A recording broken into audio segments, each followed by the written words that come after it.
Perkenalkan, nama saya Cici Melisa Rizky Panjaitan dari kelas 22S02. Saat ini saya akan menerangkan tentang sejarah, kekurangan, dan kelebihan dari Bank BRI. Sejarah berdirinya Bank BRI mulai dirintis pada 1894 oleh Pati Banyumas Raden Bey Arya Wirjatmaja dengan mendirikan The Poekertos-Hulp and Spaarbank der Inlandshoofden. Pada awalnya, kegiatan bank tersebut hanya untuk menampung pemasukan angsuran dari para peminjam kas masjid yang dikelola oleh patih tersebut.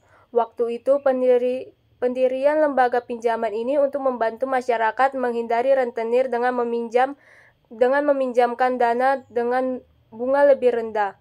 Selanjutnya, setelah modal usaha terkumpul, mulai bantuan asisten residen Banyumas E. Sinborg pada tahun 1895, 16 Desember, pendirian bank tersebut diresmikan.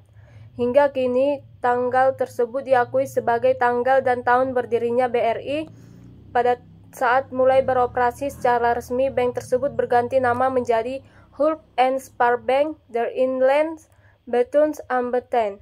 Kemudian dikenal sebagai bank perkreditan rakyat yang pertama di Indonesia.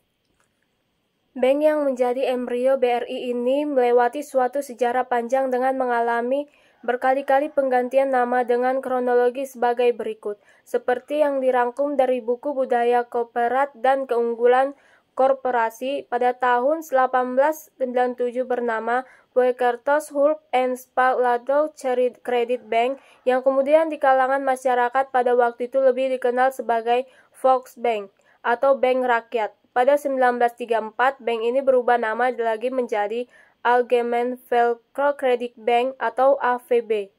Pada masa penjajahan Jepang, yaitu pada 1942, berganti nama lagi menjadi Shomin Ginko. Berdasarkan Peraturan Pemerintah Republik Indonesia Nomor 1 Tahun 1946, bank ini berganti nama menjadi Bank Rakyat Indonesia atau BRI dengan status sebagai bank pemerintah. Pada 1948, saat Belanda menduduki ibu kota rakyat Indonesia di Yogyakarta, kegiatan BRI berhenti untuk sementara waktu. Setelah perjanjian Roem-Royen pada 1949, BRI aktif kembali dengan wilayah kerja daerah lainnya. BRI menjadi Bank Rakyat Republik Indonesia Serikat atau BARIS. Perkembangan politik di Indonesia selanjutnya mempengaruhi sejarah BRI dan BARIS, sehingga keduanya menyatu kembali menjadi Bank Rakyat Indonesia atau BRI. Pada tahun 1960 dengan melalui Peraturan Pemerintahan Pengganti Undang-Undang atau Perpu No. 41 tahun 1960 dibentuk Bank Koperasi Tani dan Nelayan atau BKTN yang merupakan peleburan dari BRI, Bank Tani dan Nelayan atau BTN, dan Nederlandse Handelsmaatschappij atau NHM. Pada tahun 1965 berdasarkan kepada penerapan Presiden atau Penpres Nomor 9 Tahun 1965, BKTN diintegrasikan ke dalam Bank Indonesia dengan nama Bank Indonesia Koperasi Tani dan Nelayan atau BIUKTN. Pada 1968, dengan Undang-Undang Nomor 21 Tahun 1968 tentang Bank Rakyat Indonesia, Bank Negara Indonesia Unit 2 di bidang retail diubah menjadi Bank Rakyat Indonesia atau BRI. Pada 1992 dengan Undang-Undang Dasar Nomor 7 Tahun 1992 tentang Perbankan, Undang-Undang Nomor 21 Tahun 1968 dicabut berlakunya. Selanjutnya berdasarkan Peraturan Pemerintahan Nomor 21 Tahun 1992 tentang penyesuaian bentuk hukum Bank Rakyat Indonesia menjadi perusahaan perseroan atau persero, segala hak dan kewajiban kekayaan serta pegawai BRI beralih ke PT Bank Rakyat Indonesia atau Persero. Akta pendirian PT BRI atau Persero dibuat di hadapan Muhani Salim, sarjana hukum notaris di Jakarta tanggal 31 Juli 1992 nomor 1433 dan disahkan menjadi Kehakiman Republik Indonesia dengan keputusan nomor C26584 HT 0101 tahun 92 tanggal 12 Agustus 1992. Tambahan berita Tambahan Berita Negara RI No. 3A tahun 1392. Tahun 1992. Adapun kelebihan atau keunggulan dari Bank BRI yaitu keunggulan Bank BRI berikut ini merupakan alasan mengapa masyarakat memilih sebagian tempat tujuan menabung sekaligus melakukan transaksi lainnya.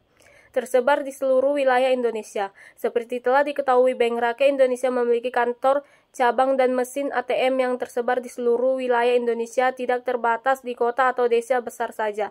Selain memiliki lebih dari 1.000 kantor cabang, BRI juga menyediakan layanan lain untuk membantu para nasabah mengelola keuangannya. 2. Pemilik produk perbankan beragam. Keunggulan Bank BRI lainnya adalah punya pilihan produk perbankan dengan beragam yang dibagi berdasarkan jenis nasabah antara individu atau pribadi, perusahaan, dan UMKM. Selain tabungan, produk keuangan lain dari BRI yakni kredit dan pinjaman. 3. Tersedianya layanan digital. Keunggulan Bank BRI yang bisa dinikmati lainnya adalah ketersediaannya layanan digital apabila saat ini semua sudah serba online dan cepat. Layanan digital tersebut antara lain mobile banking, internet banking, SMS banking, pembayaran tagihan, pengecekan mutasi, dan rekening, dan sebagainya. Selain adanya keunggulan, adapun kelemahan dari Bank BRI yang perlu diketahui adalah biaya administrasi transfer beda bank. Kelemahan Bank BRI yaitu pasti dikenakan biaya administrasi jika melakukan transfer beda bank. Secara otomatis saldo akan terpotong sebesar Rp6.500, tetapi jika transfer ke saham BRI tidak akan dikenakan biaya administrasi. 2.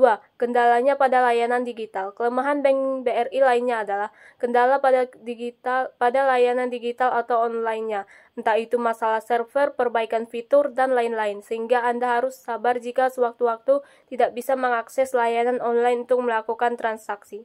Sampai sini saja yang bisa saya jelaskan tentang sejarah, kelebihan, dan kekurangan dari Bank BRI.